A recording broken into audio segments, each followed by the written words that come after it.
Hello friends, नमस्कार। आप सभी का मेरे चैनल लव विद योगा में एक बार फिर से स्वागत है। तो आज हम बात करने वाले हैं एक ऐसे आसन के बारे में जो उन लोगों के लिए बहुत यूजफुल है जिनका काम चेयर पर बैठने का है। आप देखते हो कि मोस्टली लोग ऑफिस में जाते हैं, चेयर पर बैठे रहते हैं, जिसकी वजह से क्या होता है, उनकी स्पाइन में पेन होने लग जाता है या शोल्डर में पेन होने लग जाता है, हाथ अकड़ जाते हैं। तो उन लोगों के लिए आसन बहुत यूजफुल है। इस आसन को हम कहते हैं मर्जरी आसन या विट्ठला आसन, और इसको इंग्लिश में हम कहते हैं कैट पोज और काउ पोज। तो ये जो आसन है इसको हम कैसे करते हैं, इसको करने का क्या सही तरीका है, क्या बेनिफिट है, वो हम उसके बारे में आज हम चर्चा करेंगे। तो सबसे पहले हम फटाफट देख लेते हैं कि इस आसन को हम कैसे करते हैं। इस आसन को करने के लिए सबसे पहले हम वज्रासना में बैठ जाएंगे। इस तरह से आप वज्रासना में बैठ जाएंगे। उसके बाद हमें क्या करना है, अपने हाथों को आगे की तरफ फोल्ड करना है। जैसे कि हम बालासना करते थे, चाइल्ड पोज करते थे, उसके लिए हम इस तरह से अपने हाथों को आगे की तरफ फोल्ड करेंगे। अब हमें देखना है कि हमारे हाथ बिल्कुल इस तरह से आने चाहिए।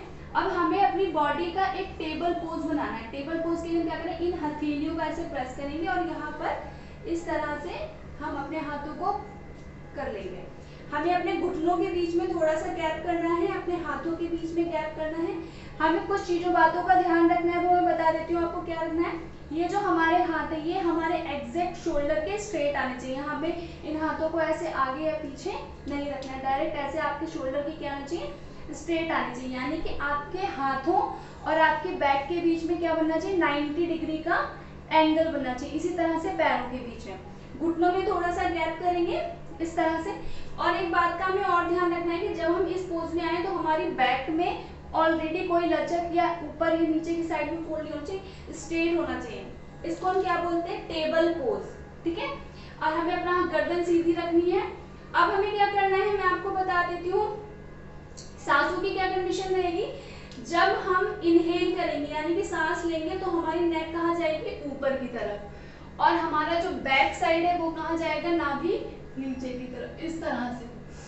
यानी कि सांस जब हम लेंगे तो हमारी नेक कहाँ जाएगी, ऊपर आसमान की तरफ। हमें अपनी ठोड़ी को आसमान की तरफ ले जाना है, नेक को। और जब हम इनहेल करेंगे, सांस डीप ब्रीथ लेके लेना है और वहां पर ऊपर की तरफ होल्ड करके रखना है। और जब हम सांस को छोड़ेंगे, एक्सहेल करेंगे, तो हमारी चिन कहाँ जाएगी, नीचे की तरफ। और हमें अपनी बैक से धनुष के आकार का एक कोण बनाना है, यानी कि इस तरह से हमें अपना बैक करना है। जब हम सांस को छोड़ेंगे और ठोड़ी को हमें अपनी चेस्ट पे लगाने की कोशिश करनी है। आप बिगनर हो तो आप धीरे धीरे ट्राई करें। हमें इस तरह से नेक करना है, अपनी ठोड़ी को नेक के पास में चेस्ट पे लगाने की कोशिश करनी है। ठीक है, मैं आपको करके दिखाती हूँ। इनहेल,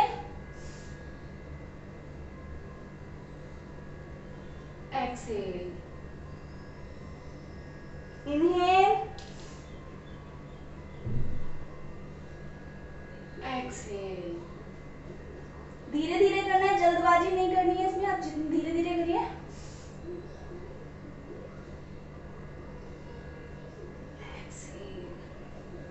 इस तरह से हम इस आसन को ट्राई करेंगे। इसे हम कैट एंड काउ पोज बोलते हैं, क्योंकि इसमें जब हम दोनों पोजेस का साथ में इसको करते हैं, इसको मर्जरी आसन भी बोलते हैं। खत्म करने के बाद वापस हम चाइल्ड पोज में आ जाएंगे, अपनी बॉडी को रिलैक्स करेंगे, सांस लेते रहेंगे, रिलैक्स। इस तरह से हम इस आसन को करते हैं। आपने नोटिस किया होगा कि जब हम इस आसन को कर रहे हैं तो हमारी पूरी बॉडी का यूज हो रहा है। यानी कि आप देख लो, आपकी नीज का भी यूज हो रहा है, आपकी बैक इस तरह से मूव हो रही है डाउन बैक, और आप इस तरह से मूव रही है, आपके शोल्डर्स का यूज हो रहा है, आपकी पाम हथेलियों का यूज हो रहा है। इस तरह से आपकी सारी मूवमेंट, बाकी नेक भी आपकी क्या हो रही है, स्ट्रेच हो रही है। तो यानी कि आपकी पूरी बॉडी का इसमें यूज होता है। तो जो लोग चेयर पे बैठे रहते हैं, जिनकी स्पाइन बिल्कुल स्टक हो जाती है, उन लोगों के लिए आसन बहुत यूजफुल है। अब मैं आप पे बात करती हूँ कि हम इसके अलावा और क्या क्या बेनिफिट है इस आसन के। जिन लोगों को सर्वाइकल पेन है उन लोगों के लिए आसन बहुत यूजफुल है, उन लोगों को कंटिन्यू करना चाहिए। इसके रेगुलर यूज से बाकी आपके जो तनाव है, फिजिकली आपको मेंटली जो तनाव है, उन लोगों को इस आसन से बहुत बेनिफिट होता है। उन लोगों को ये आसन रेगुलर करना चाहिए।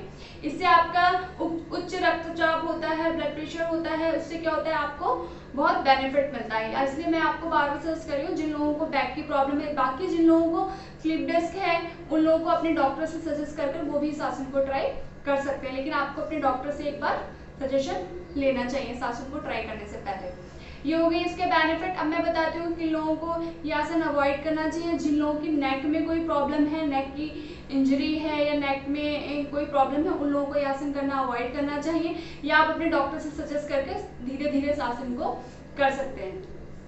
और मेरी एक टिप्स है बिगिनर्स के लिए कि आप जब इस आसन को पहली बार अगर ट्राई कर रहे हैं तो कभी भी जल्दी इस आसन को करने की कोशिश नहीं करें। यानी कि आप फटाफट नेक अप डाउन या बैक को अप डाउन करने की कोशिश ना करें। जितने आप स्लोली इस आसन को करेंगे, जितने मैक्सिमम देर आप होल्ड करके रख रहे हैं या मैक्सिमम देर तक इनहेल एक्सहेल कर रहे हैं, उतना ही इस आसन का बेनिफिट ज़्यादा होता है। जल्दी करने से इस आसन में उतना बेनिफिट नहीं होता जितना हम स्लोली करेंगे और आसन को एक पोज को होल्ड करके रखेंगे, उससे ज़्यादा बेनिफिट होगा। आई होप आपको ये पूरा इस आसन के बारे में सब कुछ क्लियर हो गया होगा। अगर फिर भी आपको कोई डाउट है तो आप उसे कमेंट बॉक्स में पूछ सकते हैं। और अगर आपने अभी तक मेरा चैनल सब्सक्राइब नहीं किया है तो please subscribe my channel and share with your friends and help others too. I hope आपको ये वीडियो पसंद आई होगी। आज के लिए इतना ही, धन्यवाद।